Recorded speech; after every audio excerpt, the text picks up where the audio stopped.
And Yep. so when, families are coming together on more of an enterprise level where they're investing together, they're buying businesses together and really participating actively as a family, I think the best thing that they can do is have clear roles and responsibilities. They know, why are we here? Like, why are we actually making this investment? Why are we buying this business? So having a very clear why, and then having that continuity set up. It's one thing to be able to have someone managing that day to day, but at the end of the day, that has to get transferred. It's got to be able to be transitioned from the current CEO to the next CEO. And For so sure. thinking about those things from the beginning, I think just sets such a solid touchstone for families to come back to when times get hard. And as you know, they do. For sure. I love that. And I think what has worked really well for us, and I think you utilize it too in some form or fashion, is we use a system called EOS. And we use it Yeah. not only in our businesses, but also at the family office level. Welcome to the Exceptional Companies Podcast, a podcast for purpose-led entrepreneurs looking to master the art of buying, selling, or optimizing small businesses. Your host, Chris Seegers, founder of Exceptional Companies and author of Selling Main Street, has over a decade of experience starting, buying, and leading successful businesses. He's here to guide you through the complex world of business transactions and growth. Each week, we dive deep with actionable insights, expert interviews, and real-world strategies to activate and equip you to live exceptionally and build exceptional businesses. Now, let's dive into today's episode. Here's your host, Chris Seegers. Welcome to the Exceptional Companies Podcast, where we discuss how to buy, sell, or build your business. Today, I'm joined by a really special guest who is straddling both Texas and Colorado, which is kind of what we've done for a lot of years. Christi Van Rite, welcome to the show. Christi spent much of her career in Texas in the financial services industry, and then she saw a really big gap in family office administration services and just said, look, I want to build something that's going to fulfill that gap. So she founded White River Consultants to act as an integrator for high net worth individuals and family offices. Christi, so thankful to have you on the show. Welcome. Thank you. Pleasure to be here. Yeah, it's going to be a lot of fun. So we always start with the story. Give us the backstory, how you got to where you are, maybe something funny along the journey, why you decided to be an entrepreneur and a business owner, because that's a path less traveled, but let's hear a little bit about you. Indeed it is. So I did grow up, as they say, in financial services. I started a little over 20 years ago. And, like you mentioned, we had a family that my business partner at the time and I were working with. And it was just a small business there in Austin, serial entrepreneur. And she called one day and said, Christi, Chase just pulled my loan and I can't make payroll and I don't know what to do. And that was a pivotal moment. I didn't know it then, but looking back, that was the catalyst. That was the pivotal moment that this whole thing got started. And while why is that, Christi? Why was it so pivotal? Was it just kind of like the knowledge of like, I need to help this person, or like dig into that more, like how you felt and why that was so important? So for me, it was the pivotal moment because while we didn't, the firm that I was at, I couldn't fix this problem, but I connected her to a local bank, made introductions and said, here's the information behind the business and let me introduce you. And so I call that my pivotal moment because that was the moment that I started really building a different level of trust with this family. And so that's when she started calling and saying, hey, can you? Hey, how do I? Hey, can you take care of? Like, it's when all of these other questions started coming my way. And also, like, when I really recognized that inside the model that I was in, the investment model, the investment manager model that I was in at the time, I couldn't do some of the things that she and her family were asking me to do and that I knew were going to come up For sure. based on work that I had done with other families. And so, sure enough, as she continued to take money off the table out of her business, and the business, I mean, just blew up in such an extraordinary way, I felt incredibly blessed to be able to be on this ride with Yep. her and I loved getting the questions, hey, can you, hey, how do I, hey, can you take care of? Because I was learning right alongside of her. And so, we were really figuring out what this new life looked like for her. And I got to be along for the ride. And so that's why that was such a pivotal moment. The next pivotal moment is when she really did start asking for things that I knew I couldn't do inside the investment model. For sure. And so that's when I started looking around for other groups that could serve. I'm going to be quite honest with you. At the time, it never occurred to me that I would start a business to handle these types of families and these types of requests. But when I started looking around, I couldn't find anybody that I felt good about saying, hey, let's go meet these people because I think they can solve a need for you without needing, the whole apple cart to get rolled over into their shop. Yeah, for sure. Which is what everybody wanted. And so, I would call the second pivotal moment when I realized that this is clearly needed for this family and I can't find it in the marketplace. So if she needs it, I bet other people do too. And so looking back, that was a huge risk at the time, but man, it was the one that changed my life. So yeah, and I think like as we think about entrepreneurship, that is such a common theme, which is the market is not serving this person well. There's a gap here and it's bugging me or it's bugging people around me. I'm going to go serve in that gap and do a better job. And that's one of the reasons we launched Exceptional Business Advisors years ago is we were buying businesses and selling businesses and the advisory services were so poor that we even looked at buying a business brokerage. And eventually I was like, we just have to build it because the process is so broken. We can't fix this. We have to start from scratch and create a whole nother experience for high net worth individuals, business owners looking to build sellable, valuable businesses. And that's exactly what you did with White River, which is like, hey, there's not really a playbook here. What if we just wrote the playbook and we don't really know what we're doing, but we know we can do a better job than what is being done in the marketplace. So I love that. So tell me a little bit about kind of your transition. Let's go a little personal. You guys did some really fun travel during COVID and then ended up totally changing your life, which I think is a common theme for entrepreneurs, being able to be pliable and flexible. Tell us a little bit about that and some of the experiences that came out of COVID. Yeah, so I started White River in 2017, 2018. And so we had a little bit of time under our belts, but we had an office and at that point it was just me and one other partially it was just me, and then eventually I added Michelle kind of right before COVID actually, which was interesting.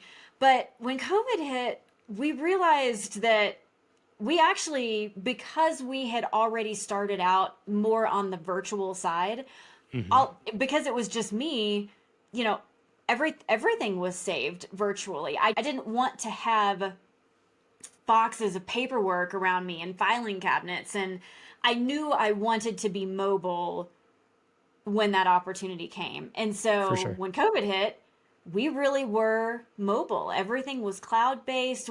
She and I had already started doing like internal Zoom calls and huddles if you're a Slack person. And so it wasn't, the only difference is we weren't seeing each other a couple of times a week in a central office.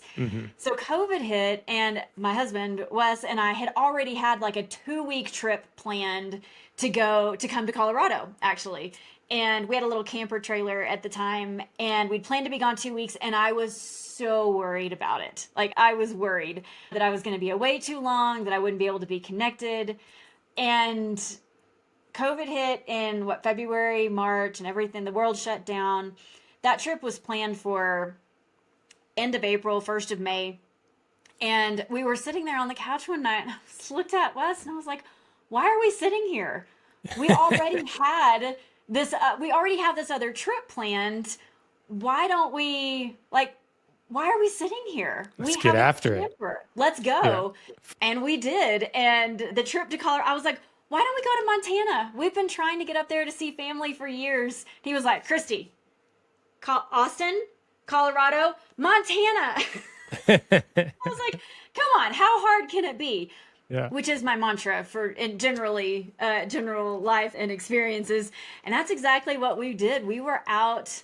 We left within just a couple of weeks of that. Once I could start getting places for us to park the trailer at night and stay. And we were gone 3.5, 4 months that first summer. Wow. Just traveling around because nobody was expecting me to be anywhere. It literally gave me the foundation to say, you know what? We can do this. We can be a remote firm and I can travel and do what I want and still build a business.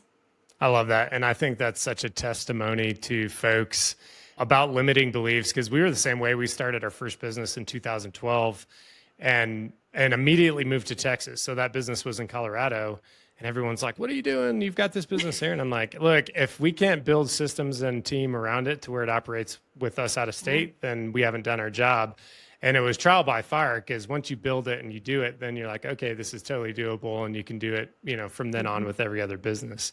What were some of the lessons that came out of that RV with your husband for that long of a time? That's a long time to be in a trailer together during one of the most chaotic times of life. It was, I feel like we missed a lot of the worry that went around. I mean, we still watch the news at night, but rather than staring at our backyard in Austin, we were staring at mountains and rivers, and we were fishing. And what's really interesting, or what we find interesting, is we actually really we've worked together. We currently work together on certain projects that kind of cross our families that we both serve, but we love being together.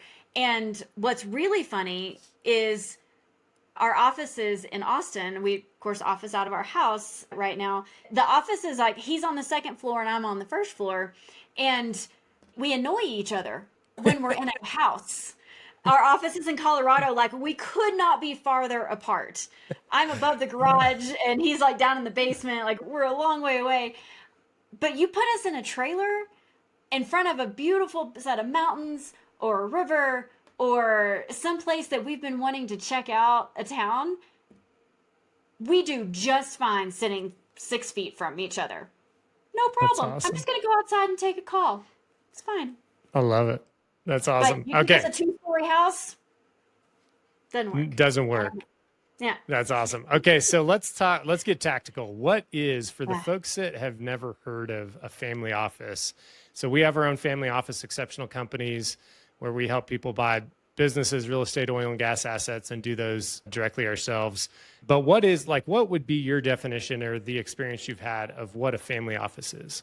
Because it's really a lot of different things to different people, I think.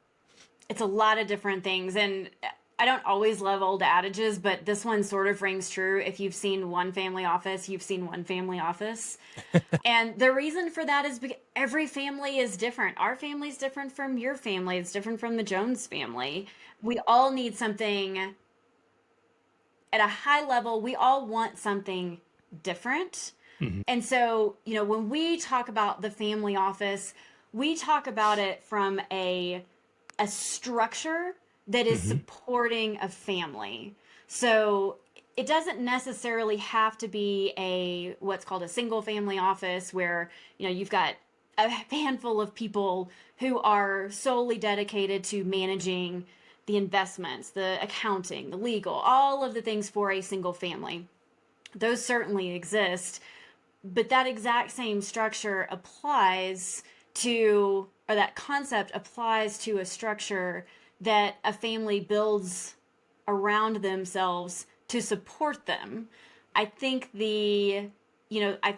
where we move from a loose association of advisors who a family happens to have into what I consider a family office is when you have structure around it. So you've Love it. got an integrator, you've got that central person who truly does know where all the parts and pieces are and what that bigger picture is to manage the business of the family.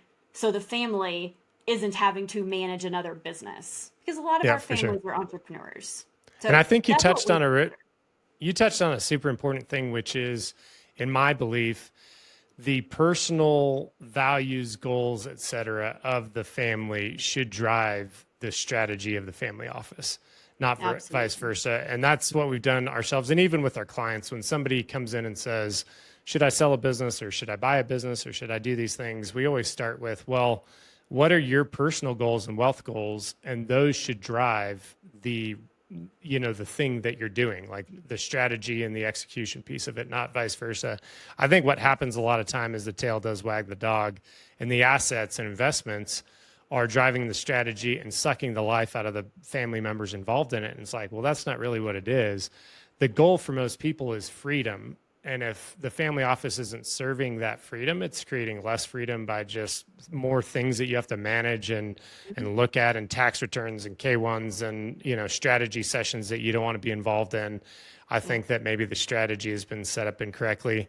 So what do you think? You've worked with a lot of high net worth individuals. What do you think are some ingredients to build a healthy, and I want to use two different phrases, so family office and then family enterprise. So family enterprise, something that's doing something. Like it could be a business, it could be some sort of real estate company or oil and gas company, something that is family members involved in enterprise. But what do you think are some of the healthy ingredients that go into that structure?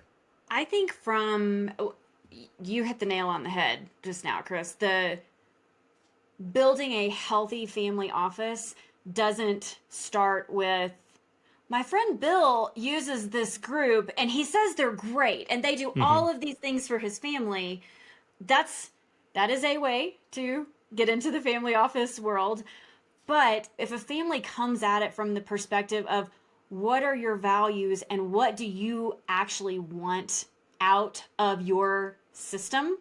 How do you want this system, this group of people to support you and your family? Now you're talking like real stuff. Some families don't care if their accounting books and records are detailed down to what company we bought the dog's food from last month.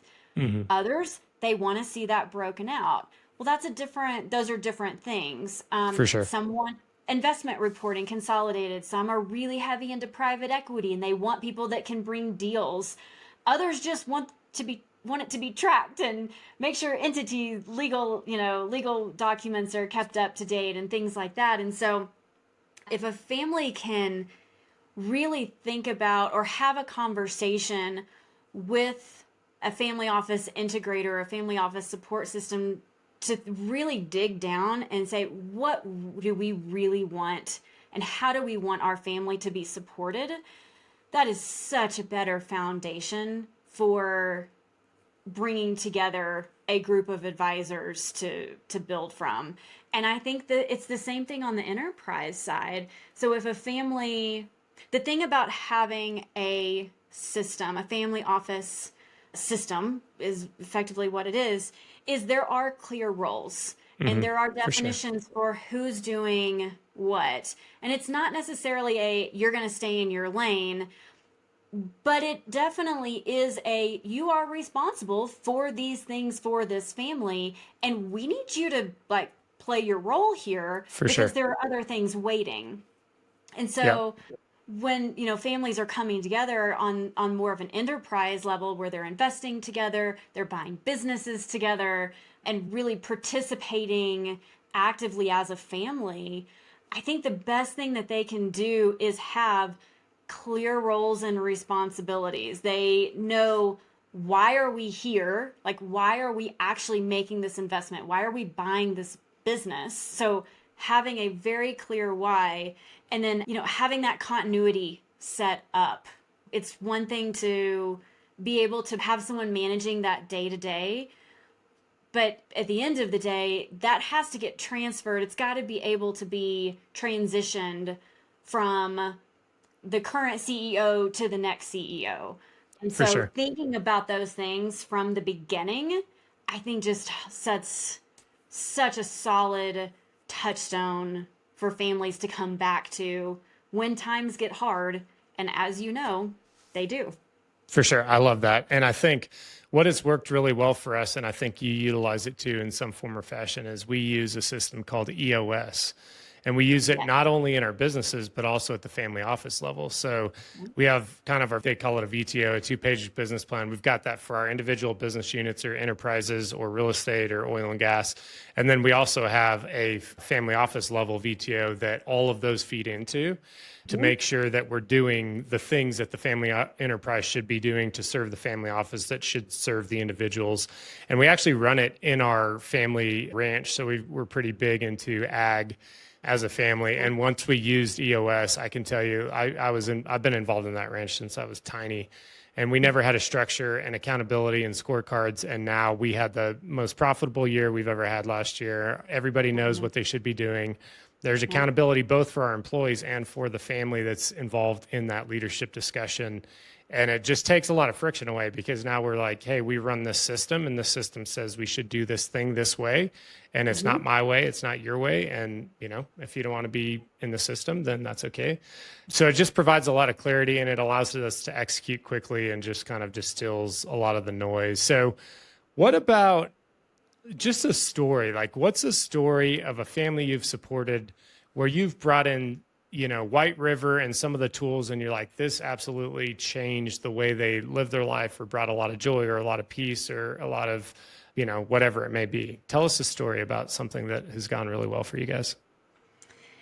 Yeah, so we have a family. We were brought in about 1.5 years ago, and I tell this story because we were hired actually by the matriarch she has a couple of people in her family office but they're aging, wasn't exactly sure how they were going to transition. She has some children, she has grandchildren.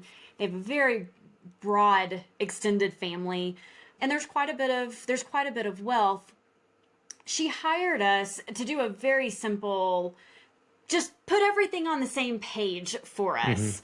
She couldn't create a balance sheet, there were kind of miscellaneous. And so just tell me what I have, go through what it is, tell me what I have. And so we started that project. It was about a 4-month project, just sitting with her and going through files and talking to the couple of family office folks. We put that together and it just continued to lead into, hey, can you also go and look at this? Hey, can you also set up a new general ledger system? Because they were working off paper general ledgers. It hurt my heart a little. That's not surprising to me because I've seen it so many times, but I know. yeah. I'm like, there's so many better ways. And so that family, what started as can you just get us a little bit organized on this level? Okay, now that that's done, I see the value here. Can you also go and do this? And it just continued to keep growing. And ultimately, now the position that we sit in is those couple of family office folks were older. They didn't know how to retire because they didn't see anyone to replace. They felt this huge Probably a burden, huh? Yes, burden, but also purpose in supporting this family that they've been with for 30-something years. And so they didn't know how to talk to the matriarch about this. And she didn't know what to do. She's in her early 90s. Wow. And so once the matriarch could see that there was another way, and the staff could see there's also another way. It wasn't a threatening, hey, we're coming in to take over. It was a genuine, can I just help you make this change, tweak this little thing that you're doing? I think it's going to give you back probably 4 or 5 hours of your week. Yeah, that'd be great. Then we could go do other things. And so we've just continued to pick things up with this family, and we are now transitioning. We are in a transition period for those two family office staffers to retire in the next 6 months. And all of that family support will come into White River. So I think that's a really neat one that we've been able to work on and transition into full support. I love that a lot because in almost all these family enterprises, as patriarch, matriarch, Gen 1 starts aging out, you do have this generational transfer that usually is not done well, but you also have a lot of legacy knowledge. And oftentimes that person that's a support staff could be, and it could be at a high level, right? It's their attorney, CPA, somebody that's like working in the business or on the business forum. They're 65, 70, even 80 sometimes. And that's why I mentioned burden, because we had a person in our family enterprise that I could tell was disengaged for almost a decade. But there was just this loyalty to my grandpa that was there that was like, hey, I'm staying until they tell me not to. And the reality is that should have happened a lot earlier, but it didn't. And it was out of guilt. And so everybody, both parties were like not moving forward in the way that they should have. And once we created the structure, it allowed everybody to understand, oh, okay, this is how the transition is going to happen. I feel really good about it. The people are in the right spot. The processes are in place. Nothing's going to get dropped. And then also, gave kind of a dignified transition instead of the abrupt, like, oh, this person has died and you're fired, which is oftentimes what happens when the next generation comes in, because they're like, I don't know who you are and I don't know your value and I have my team and I'm going to bring them in. So I love that story. Do you like what you hear so far? Make sure you never miss an episode by clicking the subscribe button now and check out our website, www.excoadvisors.com. This podcast is made possible by listeners like you. Thank you for your support. Now, back to the show. What have you loved most about getting to work with all these families? Because I think your job just sounds so fun. Like you're a professional problem solver. And you get to work with people that can afford to solve those problems quickly, efficiently, effectively. Maybe they do or maybe they don't, but at least they have the means to do it. What have you loved most? I think my favorite thing about what we do is that as an entrepreneur, we like for things to change. And there are no 2 days that are the same in our world. That. I mean, I can go from working on a, construction of a 40,000 square foot home for a family to buying an airplane to double checking that the transactions have all been categorized and that the report looks the way it should before it goes out to a family. So, I think the opportunity to have the variation in what we do from the day to day, but ultimately, I mean, the best thing that we hear and can hear from a family is, I feel so much better. This is what I've wanted all along. Love it. I feel so much better. That's really good. So there's any better than that? No, I don't think so. I mean, I think that just shows you've served really well, which is the point of any advisory company or business, is how well can you serve your clients. So there is just this massive tsunami of baby boomers retiring, generational transfer, both on enterprise, on wealth, on assets. As you think about this, and I know you've got a lot of experience, how do we best prepare the next generation? And it could be somebody that's 20 years old, 30, 40, 50, right? It's a lot of different ages, but how do you best prepare that generation to assume leadership and to be competent and to have their hands around the family office, family enterprise, or even just, a big wealth event? Yes. I think the best thing a family can do is to start early and be intentional. Love it. It's, even as little ones, like your kiddos, teaching them early about financial literacy and giving them a little bit of involvement in decisions, and as they get older, involving them a little more in decisions and having conversations around why, you as the parent made or the grandparents made a decision. I think it builds this culture of stewardship for a family.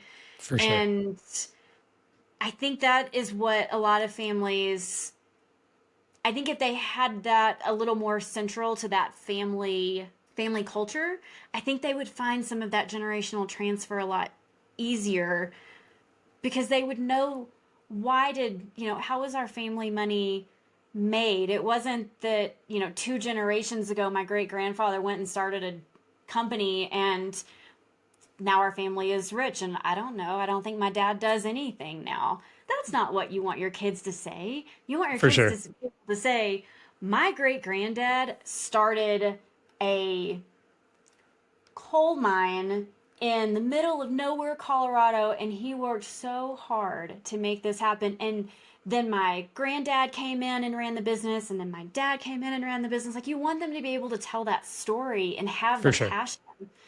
So I think it's starting early, and it's being intentional about how and when you start bringing them in to the family.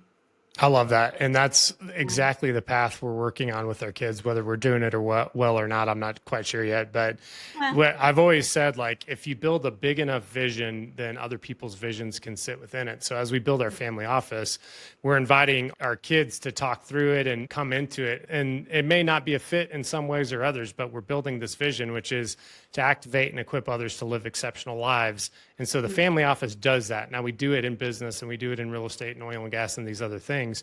But if we can build this vision that their visions fit in, and then we can say, hey, this is why we did those things. This is why we worked so hard. This is the time that we missed this thing, that we were doing this thing. It wasn't just me trying to make money.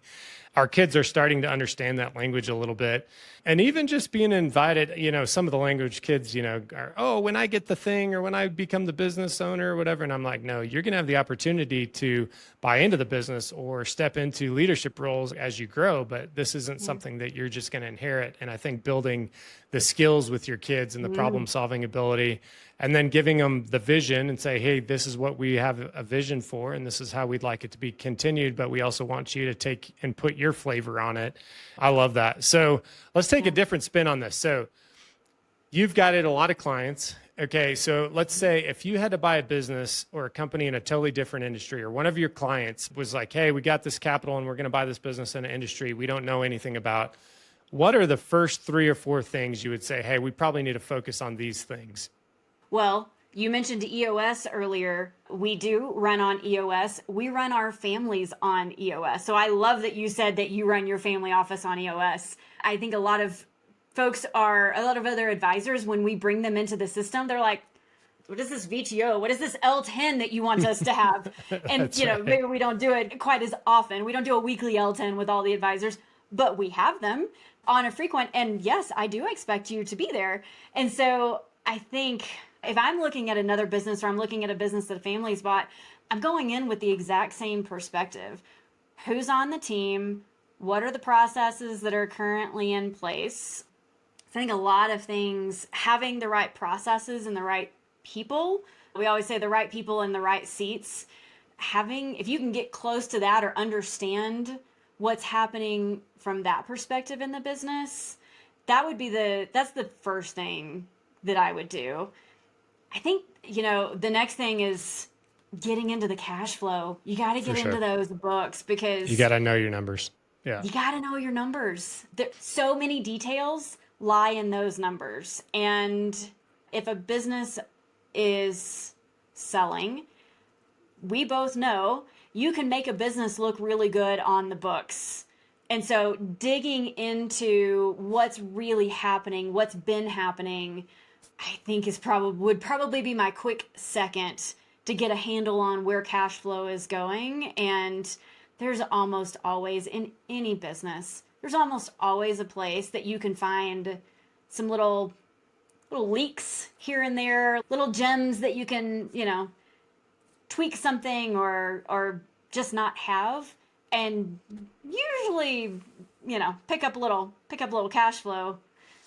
I love that. Yeah. And for us, like, when we think about it, that ties in perfectly, because we say the 3 Ps, whether we're selling a business or evaluating it to buy: your people, your processes, and your profitability.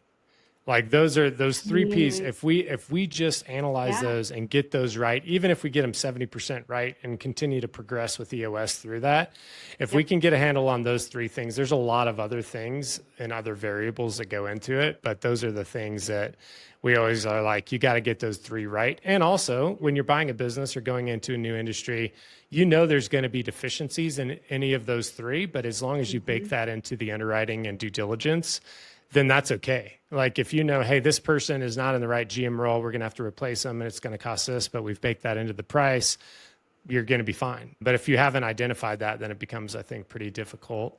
So let me ask a couple other questions. So I want to close. We generally are kind of 30 to 40 minutes. So let me ask two questions that I love closing with. One is, what is some really bad counsel or advice you've gotten along the way? And you don't have to share who gave it to you. Sometimes it's family members, sometimes it's friends, sometimes it's well-meaning people that don't know anything about the thing that you're doing. But what's Right. some bad advice that somebody gave you that you're like, hey, if you're a young entrepreneur and someone gives you this advice, don't take it? Yeah, I do feel like I got quite a bit of bad advice in the beginning, but the one that I would pass on is when people say, take any client, like you just need clients, you just got to get started. I can absolutely empathize with that saying that, but the reality is there's a good chance that's actually going to cost you more in the long run than For had sure. you known who your target audience was from the beginning and just went after it wholeheartedly. So saying yes to every client typically ends up being more costly in the long run. So don't I say yes to love that. everything. And we just had a case last week where I was on a call with a prospective client for our A&D advisory service. And this person was just being such a jerk and Aw. just like such a bad culture fit. And so I just kind of quietly wrapped up the call and said, okay, it sounds like, maybe we're not a fit at this point in time. We totally could have helped this person, but I was like, this is not, I don't want to put our team through this. They're going to be a jerk. They're know-it-all. They think, so they're going to be a client that's going to be really difficult to actually get a good outcome for. And so we just kind of said, hey, respectfully, let's kind of put pause on this. And I think that's right. Like you get this hustle and grind culture that's like, just get as much revenue as you can.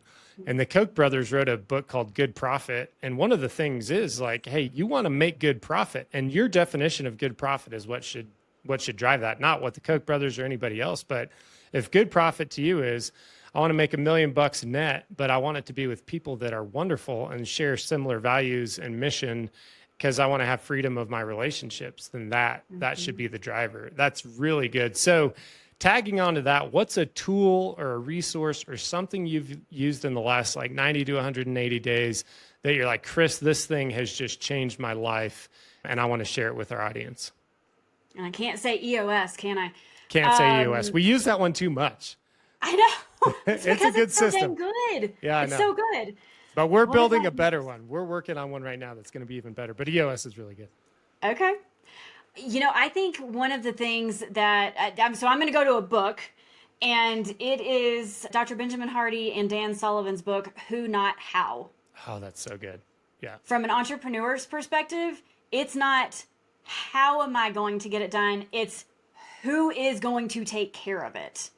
Because, like you said, we get into the hustle and grind. And as entrepreneurs, we're naturally like, yeah, I can take care of that. I'll figure it out. I got it. Yep.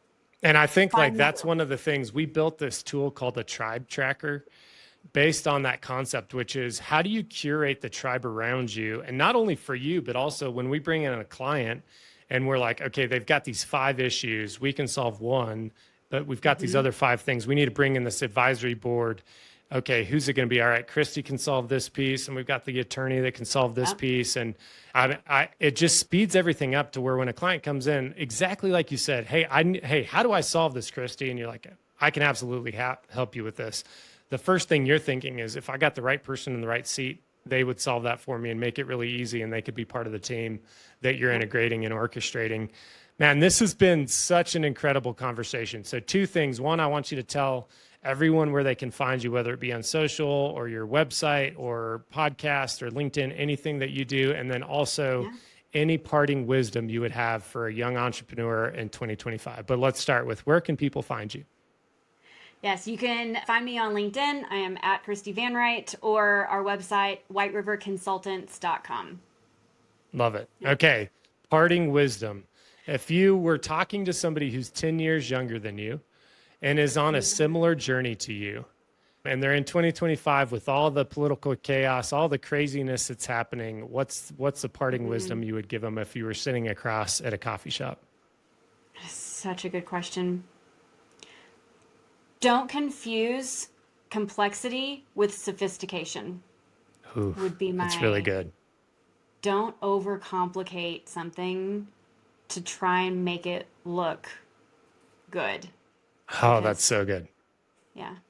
I love that. That's my favorite that I've had in a long time, because I do think people believe that complexity makes you smarter, makes you wealthier, et cetera, when it's the reverse. And I always say business is simple. Business is so simple. It's really freaking hard. It's the hardest thing you'll ever do, but it's actually simple. It's just, you got to do the simple, hard things day in, day in, day out. Christi, thank you so much for joining us, and we'll have you again. And I look forward to connecting more in Colorado Springs, but I appreciate it, and we'll connect soon. All right. Thank you. Thanks for joining us this week on the Exceptional Companies Podcast. Make sure to subscribe to the show on iTunes, Spotify, YouTube, or via RSS so you'll never miss a show. While you're at it, if you found value in this show, we'd appreciate a rating on iTunes. Or if you'd simply tell a friend about the show, that would help us out too. If you liked this show, please reach out through our website, www.excoadvisors.com, for free tools to order a copy of Selling Main Street, or to sign up for our free webinar on how to sell your Main Street business.